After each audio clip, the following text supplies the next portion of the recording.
All right. Well, I first want to congratulate both of you guys on your new album, 45th West, 55th. It's a pretty eclectic record. I think there's a little bit of new wave, a little reggae, even some prog rock on it. Is that what you guys were going for with that, to have a good mix of songs? Sure. No, yeah, I mean we just come up with songs and the song dictates how it should be, with our taste, etc. And it just we've always been eclectic, really. If you listen to especially Sure, the first record, it was I mean we had everything from reggae to new wave to straight up rock and roll, old school rock and roll. sure. We just like good songs and good music, really. Right. Excellent. So it's been over 40 years since you guys released new music. Why did you why did it take so long to do that? And why is now the right time to revisit some of this music? Well, how time flies, first of all. Sure. But my understanding is Stephen probably could tell the story better. Stephen, it's your story. Why don't you tell it? Okay, well that part of it is, but it's our story for sure. Yeah. Yeah, let me see. It happened because a good friend of mine passed away a few years ago. A guy named Eddie Zine, who I've known since I was a little kid. We grew up together. He was a really good drummer. We played in a lot of bands together, including Hall and Oates. And when he passed away, I started going through all of my stuff, looking for things that Eddie was on, Hmm, and to send to his wife, and just paying tribute to him. sure. And I came across all this Novo Combo stuff that uh, we had never heard, or I haven't heard in a million years. But as listening to it, I was so impressed by what a good band we were. Really a good band. It didn't matter, even some of the songs that didn't make this album that we don't particularly like as songs. Every track, everybody was pulling their weight and shining. Everybody was really good at coming up with good parts, correct parts.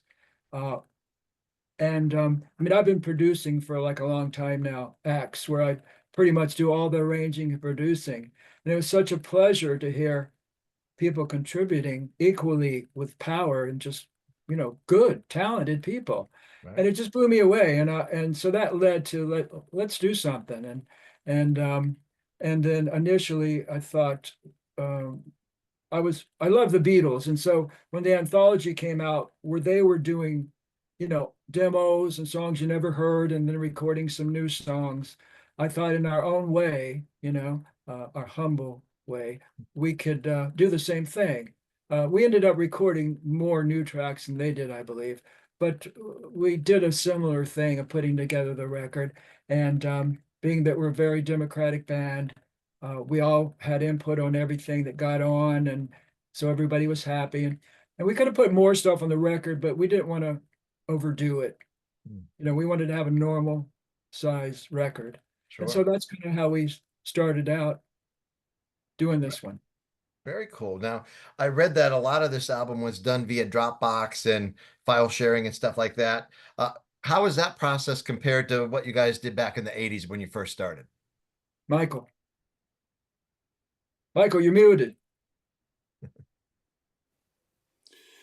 It's completely the opposite, of course. I mean, we were a very good live band Hmm, back in the day. We rehearsed every day. We worked, we were pretty serious about the work. And so our energy level was very high, being rehearsed. And then when we get on stage, we perform. And so that's a whole nother thing. We became quite known as a really great live band. mhm, So this experience, of course, is going to be completely different. But being, you know, being experienced, I think we were able to pull that energy together as a group, even if it's across, um, doing it remotely. Because what you do is, it's almost like an actor. You got to, get your level up to that place and picture yourself in that place. And you're playing with the other guys anyway, whether it's in your headphones or not. So I mean, it sounds like it should be really different and difficult, but it wasn't really. Would you say, Stephen? I mean, we all kind of matched the levels on each song that needed to be. as individuals to make the group thing happen. Absolutely. Yes, we did. And in fact, it's my experience just in general, if you can keep your health and stuff, all the players that I've known for years improve, get better. I mean, to me, that's what it's always about. I always want to expand my horizons and improve. And I didn't, of course, you never got behind the board back then. The band was you're out there and there and there. But now, we're all hands-on kind of thing. And so and we all know what Novo Combo is. Yeah. We so there's no mystery there. And but everybody was up to speed and everybody's been active through the years. So yeah, I was very pleased with Yeah, everything. the sounds fantastic. The overall sound of the record is really good. Thank Great. you. Yeah, Yeah, absolutely. the last thing you want to do is put something out 40 years later and just sound like a bunch of pathetic wannabes. I mean, you got to have some self-respect. So if that was the case, I don't think we would move forward with it. Um, but I think we all feel very proud of the record. Sure, absolutely. Now I think the single "What's Been Happening with You" it's a really catchy tune, and I know Stephen, you mentioned the Beatles. The opening guitar riff reminds me a little bit of Day Tripper, and then goes in a totally different direction. I really love the vibe of that song. Yeah, that is very day tripper like in the beginning. Yes. Yeah, you're right. Okay, very cool. I never thought of it like that, but I guess that, there's so many guitar parts that are like that. But I guess it did start with you know with Day Tripper. Um, it's just like Andy Summers with the Police. And you hear so many things that are kind of derivative of that because it's just part of the vocabulary. It's just part of the culture. It's part of you know, and it's the same thing with a lot of things. But yeah, that's a really great song. Yeah, absolutely. Now, I really like "Don't Throw Your Love Away." It's a little proggy, I think, and then "Hard to Say Goodbye" kind of has a little reggae feel to it. Do you guys have a favorite song on the record? I like "Don't Throw Your Love Away," and I like "What's Been Happening to You." You think "Don't Throw Your Love Away" is proggy? I think a kind of a little bit. It kind of reminds me of like maybe a little Asia, 80s yes kind of stuff. Okay, I all right. agree with that. It sounds proggy to me. Okay, It sounds like I yes a guess little bit. I guess our definition of proggy is proggy. I think of like Rush or somebody like that, right? Right. I guess maybe yes. I'm not arguing with you. I'm just curious. Yeah, sure. I mean, a little bit in that, I guess more of the 80s prog stuff where yes, kind of switched and prod in Trevor Rabin and stuff, that kind of stuff. I think not like Trevor total. Rabin. Yeah, I was just talking to Trevor Rabin the other day. Really? How about cool. that? Yeah, Yeah, I did a project with I did a record with Roger Hodgson from Supertramp at a certain point. mhm. And then later I got together at Roger's place in California with Trevor Rabin. So it was just Trevor and Roger and myself. And we recorded a whole bunch of stuff. And just like Stephen was talking about going out, going through your things and finding stuff, I found a what do you call it? What do they call those things? Oh, a CD of I found a CD of those jams, and so I went through them and kind of cleaned it up and kind of did a remaster on it, and I sent it to Traver, and so it just put us back in touch. Uh, Awesome. Talking about an amazing guitar player, right? Oh, Yeah. absolutely. That is that something that might get released one day? I don't think so. I mean, I Um, think that what could be done is to try to get it to Roger and see if it might spark something in him to you know, start singing on or something like that. And sure. that's a voice that once you put that voice on, you know, You know who it is. yeah. Absolutely. Stephen, what about you? Do you have a favorite track on the newer record? Well, in regards to Jack's tune, "Don't Throw Your Love Away," Jack, it was a big he was a big Genesis fan, Mm, and also he loved Gentle Giant. So I know he's super into prog. Mm. And but when Jack wrote that song, he said he was trying to capture, he told me he was trying to capture the vibe of Sorry for the Delay, which is one of those songs we have, which is a signature song for us. He wanted to he was influenced by that song to write that song. Wow. Okay. So so that makes sense. And because Jack, Jack is a great riff guy. He Mm. comes up with really cool little riffs to complement a song. That's what I was saying about everybody did that. I mean, Pete sometimes would come up with a great bass line and I would come up with the guitar part. So everybody was very receptive to just making whatever sounded good. As far as um favorite songs, I mean I like them all. It's really hard to say. I don't know. I mean, I Yeah, dig them all the same, really. Sure. Um, yeah, I mean, yeah. let's see. Let me look at the record real quick. Uh, well, I'm really pleased with for Jack the way E Train Revisited turned out, Mhm. because Jack's always for years been saying, "I wish I could record that song over," because he wanted to really. He's very he's very aware of to what he plays and the sensitivity that he plays in a very particular way. And he always thought he didn't get enough time on that song, but he certainly had enough time this time, and he's completely happy. So I'm happy for Jack. Sure. So that worked out good. But I mean, I mean, I like all the songs. I don't really, at different times, I like different songs. Sure. Yeah, me Yeah, too. I mean, really, that's the trip. I mean, if I wake up in the morning, I'll put on something up tempo like it's only temporary, just because it's fun and it Right. gets me going. Yeah, But chilling, I'll listen to something else. I mean, really, I mean, that's how it is with all music I listen to. Mhm. I have yeah. different moods at different times, and I could tell you a different song on another day, Mm. really. Absolutely.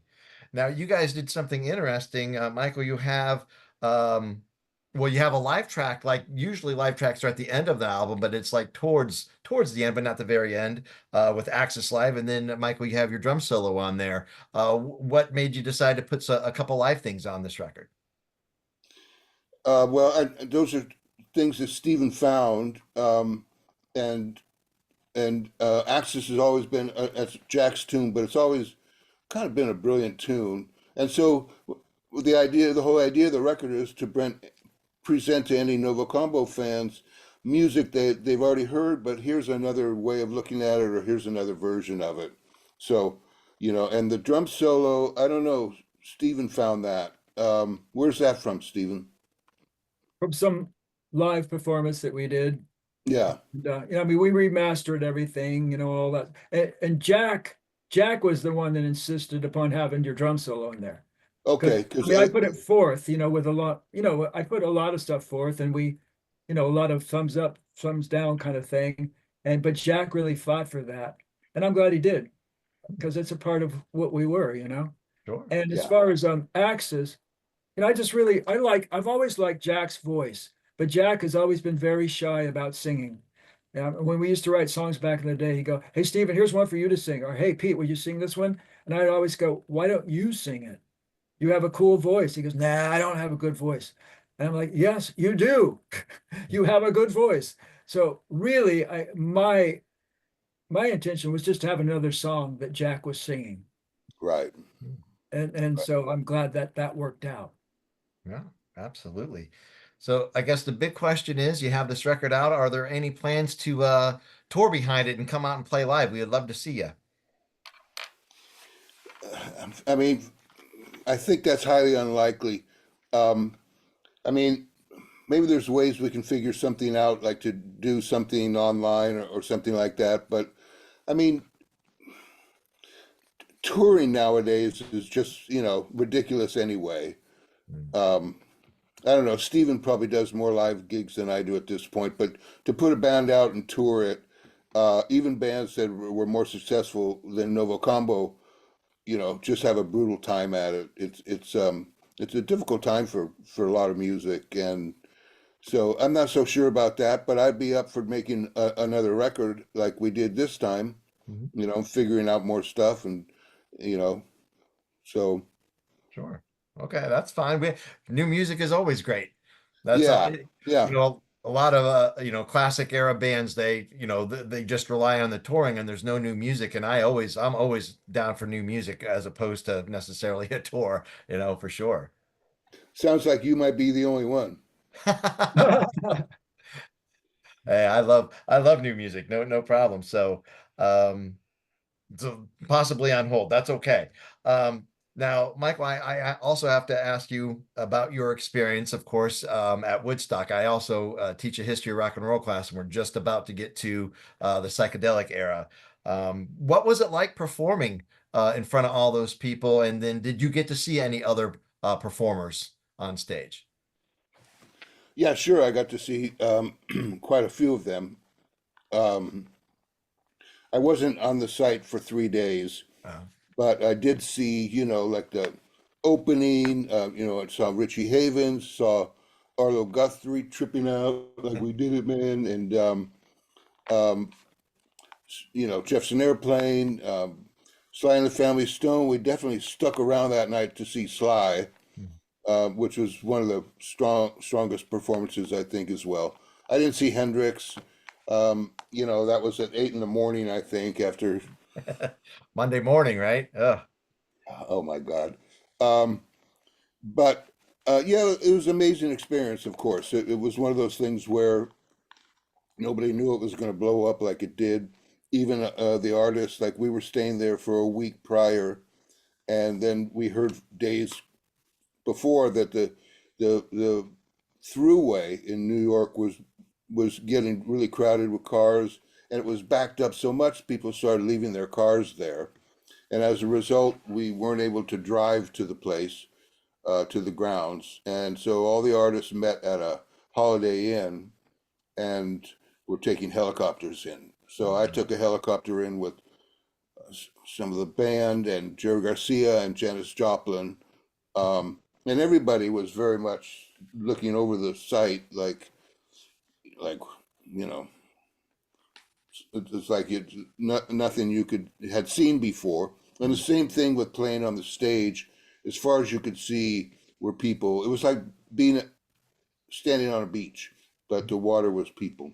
Wow. Something. Hey, I got a And question for you, Mike. Did you see the Who play? No, I didn't.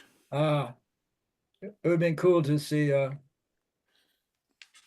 Yeah, Keith. Yeah, Yeah, yeah. yeah, I yeah. never, I never met Keith. Yeah, I never met him. Yeah. And when did you guys go on? I don't remember the order exactly. Were you I on think we Saturday? went on like at 2, 3 in the afternoon or something like that. Okay. We were supposed to go on later, and then they said you got to go on now, or you're not going to play. And so we went on. Very good. Now, was Soul Sacrifice all ad-libbed? I mean, that's what I had read that Carlos kind of just started doing No, his thing well, and I mean, you have the shape of the song, Mhm. and then all those songs, even though they sound like jams, were pretty worked out. You know, and even a lot of Carlos's lines that sound like he's soloing, they were worked out. Okay. A lot of which is why they're so memorable, is because he worked that stuff out like a singer. But I mean, my drum solo is completely improvised, of Okay. course, which would be every night. Just like with Novo. You start from a certain place and then you go.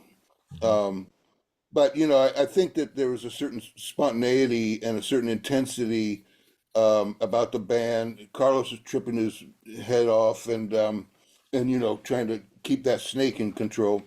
And so uh, I have found it to be pretty incredible that it's still as meaningful as it is to so many people. I mean, it keeps going on and on. And if I do take a look at the video, I understand there's some kind of electricity coming off the screen. Mhm. Um, and I mean, even it's not one of my favorite drum solos or anything like that. So it's not like I really have a desire to watch it, but I get it. After all these years, I kind of get what people why it still moves them. Sure, absolutely. Yeah, it's fantastic. Um, the first time I was actually turned on to you, Santana, I wasn't even born at Woodstock. I came a year later. But when I first was known of you before going back to Santana years was the HSAS album. Was Really, that what a great rock record, first of all, but was that supposed to be just a one-off or was there yeah. expectations to do more? I think it was meant to be a one-off. and it's one of those records that I was living in New York City, so that was around the Novo times, and it's kind of a funny story. I was just talking to Neil on the phone, and we're saying, "Hey, what are you doing? What are you doing?" And he was like, "Oh, I'm hanging out with Sammy, playing some stuff. We're talking about maybe putting something together. We're looking for a drummer." And he's like, "Hey, what about you?" So it was one of those things that was so well organized. We'd go for a month, rehearse for a couple of weeks, go play the gigs, record, play the gigs, and all the gigs are filmed, and then that's it, you know. And from there, I went up to work on Roger Hodgson's thing. Okay. But I thought I'm glad you like the record, but I have to say I was drinking coffee and I was reading Sammy Hagar's autobiography, and he was talking about, yeah, we had Mike Shrieve as a drummer. Now, Mike's a good rhythmic drummer, a really great rhythmic drummer, but he's not really a rock drummer. And I was kind of like, I spit out my coffee. I laughed so hard. He's kind of right. I mean, he's kind of right. I'm kind of like, I'm a lot of things perhaps, but I'm not really, not compared to the real rock drummers. I'm not. I think the heaviest two things. I mean, I played kind of heavy in Novo Combo and kind of heavy in a band prior called Automatic Man. But in terms of like, I don't know, Steven, you know what I mean? A rock drummer is a rock drummer. I'm kind of I fall in between that stuff. Yeah, yeah. Well, you have your, I love your drumming. Oh, I mean, I appreciate it. I've got what I've Yeah, got, yeah. so I wasn't offended by what Sam said. I just thought it was funny, you know. I think I know. Even my son said that. Even my son, my young son, saw the video and he said, "I don't know, you just don't look right in there." Well, I mean, I think maybe what he was talking about when you say rock with a W. You know what I Yeah, mean? yeah, Yeah, you're yeah. not that, thank God, you know? I'm Yeah. And not Alex Van Halen, or I'm Yeah. not. I'm not as heavy as say, what's his name from the Bottom. Chili John Peppers. Bottom. I was thinking bottom. No, Yeah. You're not Bonham, bottom, yeah. No, but no, I'm not that. I'm not that either. Although I did find out, Jimmy Page told me, I met him finally last year. He said Bonzo was a big fan of mine, and I was like, oh wow. oh. So, but who am I thinking of? Chad Smith, for instance, right? Like I don't hit as hard as Chad Smith, you know. Um, but it's interesting. Like after Santana had a reunion thing about a year ago or four or something, and it was so loud. Stephen, I tell you, between Neil and Carlos, it was just like, I don't even know how to deal with this, um, because I play light. I mean, I played light all through Santana. And so, but nowadays the volume has gone. So I actually took a couple of drum lessons from Alice Cooper's drummer. Hmm. Um, Glenn. yeah, uh, great drummer. And I was asking him, like, how do I do fills that you can hear? Like, so they're not double stroke fills, they're like single strokes that, are mighty, And so he showed me some stuff. I'm still not that kind of drummer, but at least I understand the difference, you know what I mean? Sure. By Absolutely. the way, I need to add something to that conversation. Speaking of Van Halen, I mentioned this to Michael before, but I was doing an interview with somebody and they were reading Alex's new book. And like on page 24 or something, he was talking about influences and stuff. And Yeah, he said that Alex Van Halen said he was blown away by Michael's solo at Woodstock. So yeah, there you go. There's a rock drummer who's yeah, blown away by this guy. So yeah, yeah, Absolutely. yeah. finesse to me is the shit. Yeah, yeah. I'm grateful. I mean, what I know now that wish I would have known earlier is, you can't be all things, but whatever and whoever you are, really do it hard, you know. Yeah, man. And that's the advice I give to younger musicians. It's like, don't try to be everything, but if something like moves you, like do it and just do it the best you can. Sure. That's great advice. Yeah. Absolutely. Now, Stephen, I have to ask you, there's a little Cleveland connection that a couple guys that you worked with, not necessarily from Cleveland, but Cleveland Records, I think back in the day, the legendary Ian Hunter and Todd Rundgren. What was it like working with those guys? Well, Michael was on that gig too. Oh, yeah? Yeah, Yeah, we Michael. both did it. Yeah. Yeah, Wow. I didn't we know did a that. tour. We did a tour with Todd and Ian, and I was a big Todd Rundgren fan. Mm, For a long time. In fact, my good friend Eddie Zine turned me on to Todd with his first solo album, I think, mhm. and I was always a Todd fan, and so I remember that. I remember we were staying at Michael's apartment at 45 West 55th, New York, and I was taking a shower, and somebody knocks on the door. I go, "Yep," and Michael said, hey, can I open the door and say something?" I'm like, "Yeah, sure. What's up?" And he goes, "I just got a call from Todd Rundgren, and he's going to do a tour, and he wants me to play drums." I'm like, "Wow, that's awesome." And he goes, because he knew I was a big Todd fan. And then he goes, "And he wants you to play bass." I was like, "Whoa!" That was really cool for me Yeah. to oh, I get to play with Todd. And what was really cool about it is when we went up to Mink Hollow, that's where Todd lived at the time. Okay. He knew that I was a fan. I think maybe our manager told, he's a big fan of you guys. Or I spoke to their manager, Eric Gardner, I think, who was their manager. Anyway, Todd just said, "Okay, so what songs do you want to play?" So I'm like, "Okay." And I Wow. knew like almost all the stuff. So it Yeah. was really cool. I said, "Well, let's play Black Mariah." And he says, "Okay." And Mhm. so it was great. It was a lot of fun. And we had a great time. It was just playing. And that was, that's when Novo Combo we're still doing demos, still playing around New York. We weren't even called Novo Combo yet. Wow. Oh, is that right? Yes, and I remember we were driving somewhere, and Ian Hunter was giving us ideas for names. I remember one of his ideas were he said, "You guys should call yourself the Needles," N-E-E-D, needle like punch, Right. Yeah. And and Michael was like, "It's a little it's a little too punk for us," because Right. punk was big then, Oh, and we sure. thought, Needles. I don't Mhm. know, but yeah, that was his contribution, Ian's contribution, and it was a blast playing. I was a big fan of Bowie, of course, and so I loved Mott the Hoople's track, All the Young Dudes, Yeah. and so that was quite a treat. And Mick Ronson was on that tour. Well, for part of it, yeah, he Part of he it, yeah. he came out and he would sit in with us, and that was a blast too because then in fact at the Agora we have a picture of us at the Agora backstage with all of us, including Mick Ronson, Wow. Yeah. and yeah, and Mick was such a sweetheart. What a nice guy, Mm. Yeah. Yeah. and he was so rock and roll. I mean, I remember we were getting ready, literally, instruments on, getting ready to go on stage. And then Mick goes, "Hey, I got this new song. Let's do it." I mean, literally getting ready to walk on stage. And it goes like this. And he goes, it was, I think called Just Get On With It. And he goes, "Steven, just go, just get on with it. That's your part." When that comes, and we're like, "Okay." So we go up there and literally just told us about that song before we went on.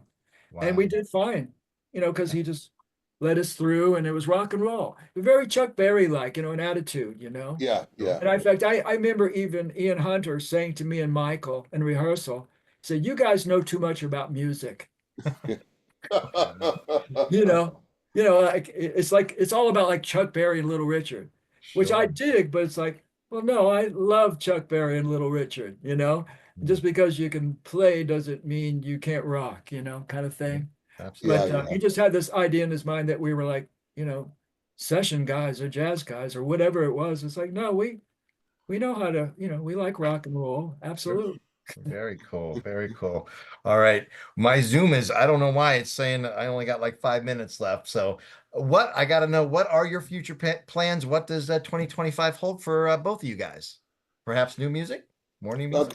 Can I interject right here and say, our singer Pete Hewlett has a big Cleveland background. Ah, I cool. mean, I mean, you know, he lives in Pittsburgh, but he was always playing around Cleveland Heights and um, who did he play? Who was that guy? That big guy in Cleveland. Michael Stanley, Eric, Eric Um, Carmen.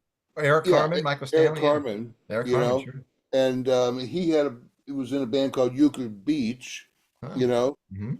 um, but yeah, I mean, we have deep roots in Cleveland. We did live recordings from there, several good ones, some of which I think are on this record, right, Stephen? I'm not Already? sure. I'm not Yeah, sure, but yeah, I mean, I've played the Cleveland Agora so many times over the years Mm. with every band I've ever been with that went yeah, there. In yeah, fact, do you know Todd Sharp? Todd Sharp he's a great guitar player. He played with me yeah, in Long Notes, and he's from Cleveland. Wow. And he's played with Rod Stewart. I mean, just you know, Fleetwood Mac people. I mean, but he's from Cleveland. He was a Cleveland guy. And Wow. but yeah, we played. In fact, with the Todd and Ian show, we played the Agora. All these things were That's just it. recorded. You're right. They were yeah, recorded at the studio there. yeah, Awesome. Well, Ian said it best, Cleveland rocks, right? I mean, that's yeah. Yes, we did that song. there you Yes, go. Perfect. So what do you guys got coming up for in the next year? Mike. Well, let's see. I am finishing up. I have an album that I put out in May of this year. I'm finishing up. I've got a compilation album that I've got ready to roll, and I've got other music that I've been working on since the pandemic that I'm getting ready to release as well. Awesome. Yeah, Good. Michael's album is terrific. It's a it's very different from Michael has a huge palette, Mm, and yeah, you should check that out. Drums of sure. Compassion, Mm, and our album, by the way, is available at novocombo.com Yeah, and also at wildrootsrecords.com, or you can follow us on Facebook. And what I've got coming up is I have a pop rock band called the Bandies, and we've got another album, that okay. we are going to release this next year, single at a time. Mm, And I also work with a band called the Wild Roots okay. that we're playing around. We're in rehearsals now. Very So good. I'll be doing some of that stuff. And that's we're doing, that's some great stuff, Greg. You got to check that out. I will. thanks, man. It's Thanks. like a blues. I mean, I hadn't been in touch with Steven at all for years, and we did Novo, and then he sent me a copy of this record. Um, and there's also a singer named Victor Wainwright, and that Stephen had produced and written the tunes, and they were like classic blues R&B tunes, but not just run of the mill, you know. Hmm. And I was like, oh my God! I told Stephen, I didn't even know, you know. I mean, I know we all listen to this music, but to write that stuff's a whole nother thing. It put a whole nother level of respect for Stephen from me. Awesome. Thanks, brother. Good Yeah, stuff. Good that is Thank stuff. great. you. Thanks. Well, Appreciate that. I am gonna get the word out about this new record and let people know in Cleveland. Again, you have a bunch of fans here, and we were gonna come out and support you guys and definitely get it played and let the people know about it for sure. Thanks, Greg. Thank you, Greg. You Appreciate got that. it. All right. Best of luck to you guys in the new year and both your projects. You Thank too, you. man. Happy Thanksgiving to Hey, you. same to you. Yeah, Appreciate it. All right, you guys take care, and I appreciate the time. I really do. Thank you're you. welcome. Thank All you. right. We'll see you. Peace.